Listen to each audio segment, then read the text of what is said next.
السلام علیکم. ایکسپیکٹ نہیں کر رہا تھا کہ ہمارے ویورز میں پوئٹری کا ٹیسٹ اتنا ڈیولپڈ ہوگا اور اتنا خوبصورت ہوگا.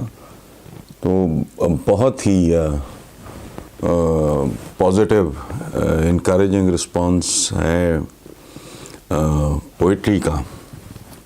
تو مجھے یوں لگتا ہے جس طرح کا آپ کا رسپانس ہے، مجھے ایک دفعہ دوبارہ شاعری پہ بہت زیادہ توجہ دینی پڑے گی.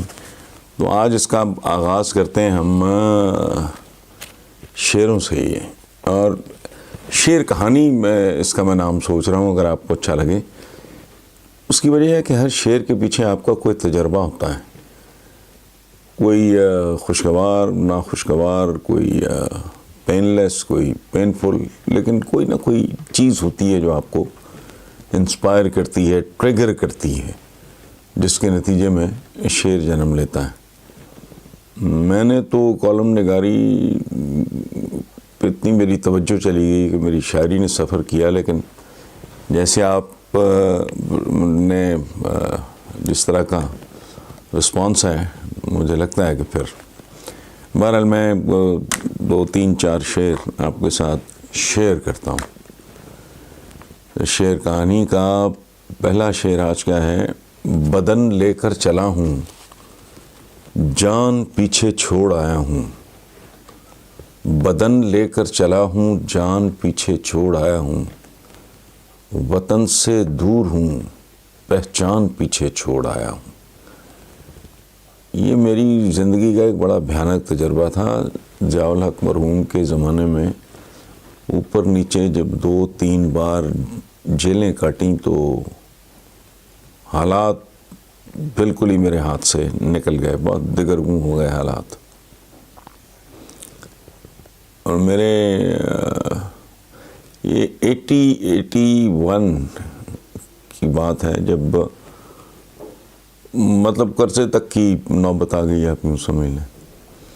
تو میرے ایک بچپن کے دوست ہیں حفیظ خان، وہ پنجاب یونیورسٹی اسٹوڈنٹس یونین کے پریزیڈنٹ رہے ہیں. انہوں نے جہانگیر بدر کو شکست دی. جہانگیر بدر بھی ہمارا اللہ غری کی رحمت کرے بھائی تھا، دوست تھا، لیکن الیکشن جو ہوتا ہے، انہوں نے پھر ڈانگ اٹھا لی کہ تو چھوڑیے پاکستان، تیرے یہ بارے میں نہیں رہ گیا، جب تک ضیاء الحق ہے تب تک تیرا یہاں پرسانے حال کوئی نہیں ہونا. بہرحال آئی لیفٹ فار سعودی عربیہ.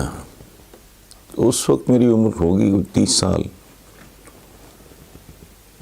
تو لینڈ کیے جا کے جدہ سے میرے ریاض جانا تھا. تو میں قسم تو نہیں کھائی تھی، لیکن میں عہد کر کے گیا تھا میں زندگی میں لکھنے پڑھنے کا کام نہیں کروں گا، چھوڑ دوں گا اس کو. لیکن جب میں جدہ ایئرپورٹ پہ چند گھنٹے گزارے، وہ ظاہر ہے ٹرانزٹ میں تھے، فلائٹ میں ٹائم تھا، جدہ ریاض فلائٹ میں ٹائم تھا.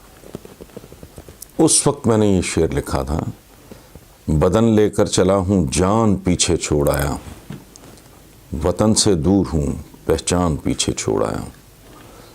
تو اب بھی جب میں بیرون ملک جاتا ہوں، یورپ ہو، امریکہ ہو، کہیں بھی جاؤں، تو دوست احباب کھینچتے ہیں چند دن اور رک جاؤ، تو میں کہتا ہوں نہیں، بہت ہو گئی. اب مجھے بخار چڑھنا شروع ہو گیا ہے.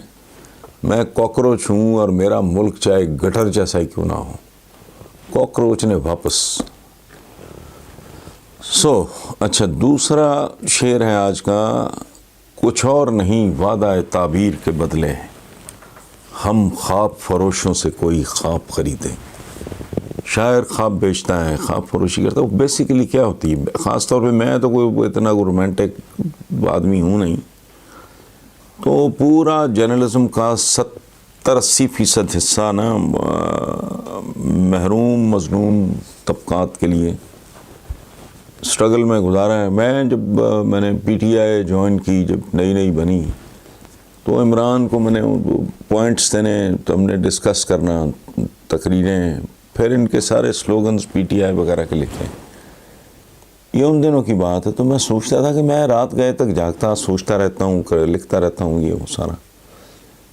اچھا، تو یہ میں کیا کر رہا ہوں؟ بنیادی طور پہ ظاہر ہے یہ کوئی پیڈ جاب تو نہیں ہوتا، آپ رضا کرانہ طور پہ سارا کام، ساری محنت کر رہے ہوتے ہو.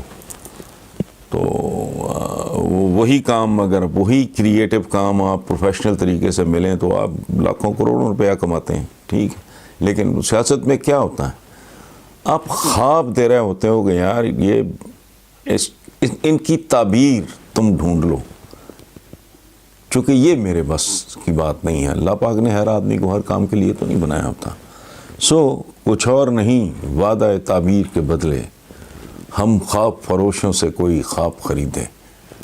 تو وہ 22-23 سال تو لگ گئے اس خواب کو تعبیر ملنے میں، تھوڑی مایوسیاں بھی ہوئیں، اب بھی ہیں، آئندہ بھی رہیں گی، لیکن الحمدللہ ایک بہت بہت زبردست بات ہے کہ پاکستان کی اکانومی نے بستر مرگ سے مرتی ہوئی اکانومی نے آنکھیں کھول لی ہیں، اب یہ ICU میں کم از کم نہیں رہی۔ اور لیکن ایک آخری بات میں اس سلسلے میں عرض کر دوں کہ ایک مرا ہوا درخت زندہ ہوا، اس نے دوبارہ پھل اٹھا لیا ہے، تو درخت کے اس پھل کو عام آدمی کے دسترخوان تک جاتے ہوئے تھوڑا وقت لگے گا، اس پھل نے پکنا ہے، پھر ٹوٹنا ہے، پھر منڈی میں آڑتی کے پاس جانا ہے، وہاں سے پھڑیے کے پاس جانا ہے، وہاں سے پھر دکان، تو it will take some time, لیکن الحمدللہ صورتحال بہت بہتر ہے۔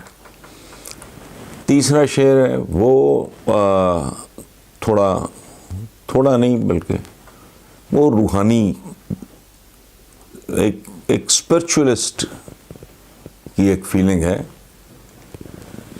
کہ جب کوئی بھی توڑ دیتا ہے مجھے میرا رب پھر جوڑ دیتا ہے مجھے۔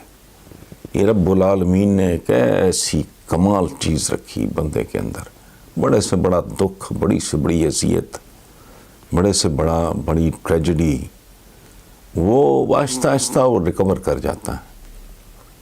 تو وہ بھلے خود قدرت کی طرف سے آیا ہو وہ امتحان، کسی انسان کے ساتھ زیادتی کی ہو، یا حالات نے بندے کو ہرٹ کیا ہو، زخم تو زخم ہوتا ہے چاہے جس طرف سے بھی آئے، تو بندہ ماں باپ گنوا بیٹھتا ہے، اور ایسی قیمتی متاع، کوئی اور کہیں آدمی لیٹ ڈاؤن ہوتا ہے، کہیں آدمی فیل کرتا ہے میرے سے دھوکا ہوا ہے۔ تو یہ رب العزت کا بہت بڑا کرم ہے انسان پہ، جب کوئی بھی توڑ دیتا ہے مجھے میرا رب پھر جوڑ دیتا ہے مجھے۔ آخری پھر ایک اسپرچولسٹ والی بات ہے، وہ حضور کے لیے میری نعت آپ نے سنی ہوگی، تیرے ہوتے جنم لیا ہوتا، اس کے علاوہ ایک شعر ہے، وہ ایک شعر ہی ہے بس، تیرے پیغام سا پیغام نہ لایا کوئی، تجھ سا پہلے نہ تیرے بعد ہی آیا کوئی۔ یہ حضور کی خدمت میں ایسے ایک ایموشنل ہے۔ Thank you very much.